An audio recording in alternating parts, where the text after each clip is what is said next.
दोस्तों, जय श्री राम। एक बार फिर स्वागत है आपका हमारे YouTube चैनल वैदिक एस्ट्रोलॉजी में।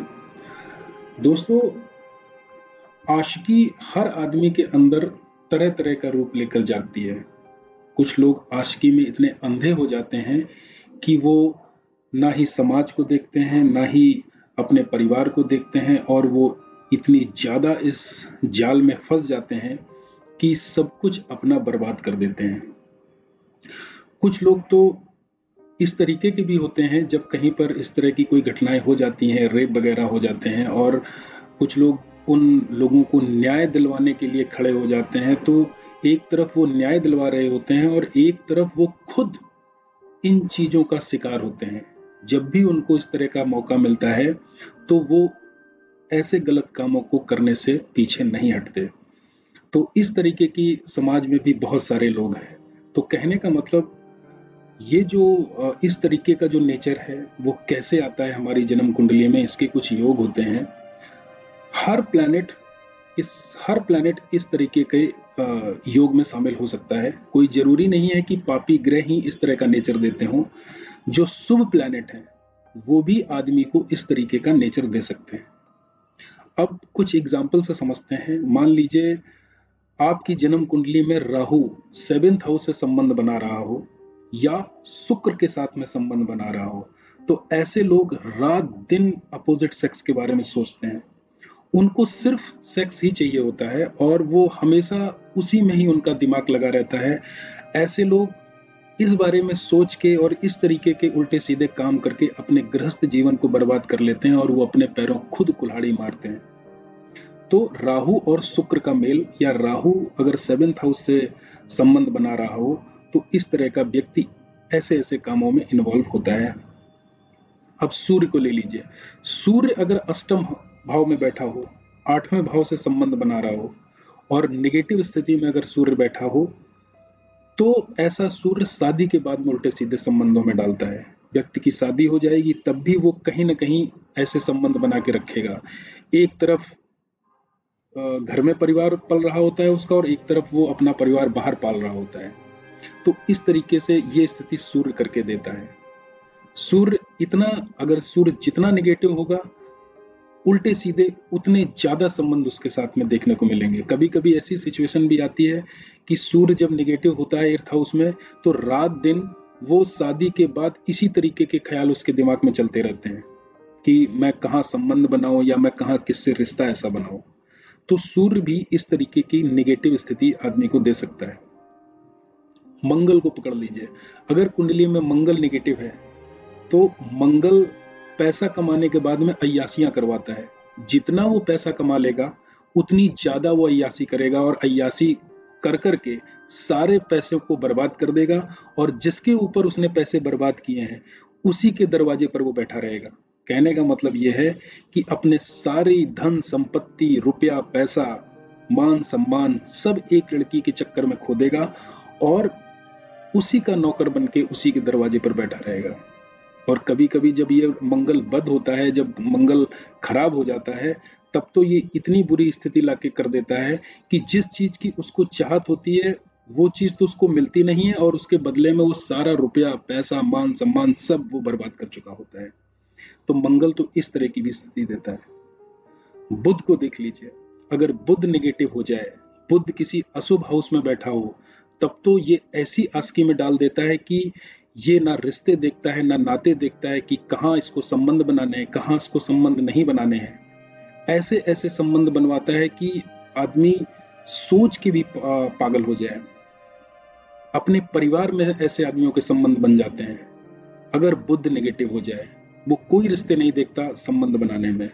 बुध अगर 9th में बैठा हो और अगर 1, 3, 6, 9, 11 में अगर केतु, चंद्र और बृहस्पति अगर ना हो, तो ऐसा इंसान किसी भी रिश्ते के साथ में संबंध बना सकता है।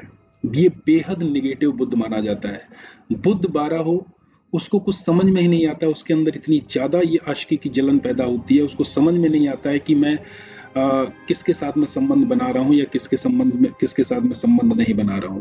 तो बुध तो बेहद निगेटिव होता है। बृहस्पति, जिसको हम लोग बहुत अच्छा प्लैनेट समझते हैं, जिसको बहुत ही हम लोग धार्मिक प्लैनेट समझते हैं, जिसको बहुत ही हम सात्विक समझते हैं, ये बृहस्पति अगर निगेटिव हो जाए, खासकर अगर शुक्र के साथ में संबंध बना के बैठा हो, तो ऐसा इंसान शादी के बाद, खासकर शनि के पीरियड में 36 साल की उम्र में गुपचुप तरीके से संबंध बनाता है, और ये सफल भी होता है, क्योंकि शुक्र और गुरु मिलकर केतु स्वभाव शनि बन जाते हैं। तो ऐसा इंसान इस उम्र में 36 साल की उम्र में बेहद अय्याशी करता है। तो ये सारे प्लैनेट, शुभ ग्रह भी इस तरीके के योग बनाकर बैठे होते हैं, जो इंसान इस तरीके के काम करता है। तो अगर मान लीजिए सूर्य आपके 8th हाउस में बैठा हुआ है और आपको इस तरीके के वो सोच पैदा कर रहा है, आपके संबंध शादी के बाद में इस तरीके से बन रहे हैं, तो आपको करना क्या है? आपको अपने वजन के बराबर गेहूं लेना है और उस पर 11 किलो गुड़ रखना है और उसको मंदिर में दान देना है। ये काम आपको लगातार हर साल करते रहना है, जिससे आपके मन में इस तरीके के विचार नहीं आएंगे। मान लीजिए शुक्र और राहु अगर कुंडली में युति बनाकर बैठे हुए हैं, तब आपको क्या करना है? नीले फूल आपको कच्ची जमीन में लगातार 43 डेज तक आपको दबाने हैं, और चांदी की डिब्बी में शहद अपने पास में रखना है। ये अगर आप उपाय करेंगे तो इस तरीके के ख्याल आपके अंदर नहीं आएंगे, और इस तरह के जो फालतू के जो रिलेशन में आदमी पड़ता है, और जो अपोजिट सेक्स का जो व्यक्ति के अंदर जो विचार रहता है, उससे वो काफी दूर रहेगा। बुध 9 का जो बेहद खराब होता है, और 3, 6, 9, 11 में अगर केतु, चंद्र और बृहस्पति अगर ना हो, तब ये बुध बहुत ही खराब रिजल्ट देता है। उस केस में हमको क्या करना है? हमको अपने दाहिने हाथ की उंगली में चांदी के साथ में पुखराज पहनना है। तो हम कोई ना कोई प्लैनेट जो है वो 3rd हाउस में अगर हम लेकर आएंगे, तो यहाँ के बुध को सपोर्ट मिलेगी, तो बुध निगेटिव नहीं रहेगा। अब अगर और कोई प्लैनेट, जैसे मान लीजिए मंगल हमको इस तरीके के रिजल्ट दे रहा है, मंगल हमारे मन में इस तरीके के उल्टे सीधे ख्याल ला रहा है, और मंगल 3 मतलब 3rd हाउस का मंगल तो बेहद निगेटिव होता है। ये जो है चोर, डाकू, है ना, और डरपोक इंसान को बनाता है, और विपरीत लिंगी के ख्याल में हमेशा रखता है आदमी को, हमेशा उल्टे सीधे उसके दिमाग में विचार चलते रहते हैं। अगर ऐसा मंगल, अगर कहीं पर शुक्र और शनि की युति हो और मंगल की दृष्टि अगर वहां पर पड़ जाए, तो ऐसा इंसान 90 साल तक नहीं सुधरता है। 90 साल तक वो आशिकी का शिकार रहता है, 90 साल तक उसकी अपोजिट सेक्स के साथ में इन्वॉल्व रहने की चाहत रहती है।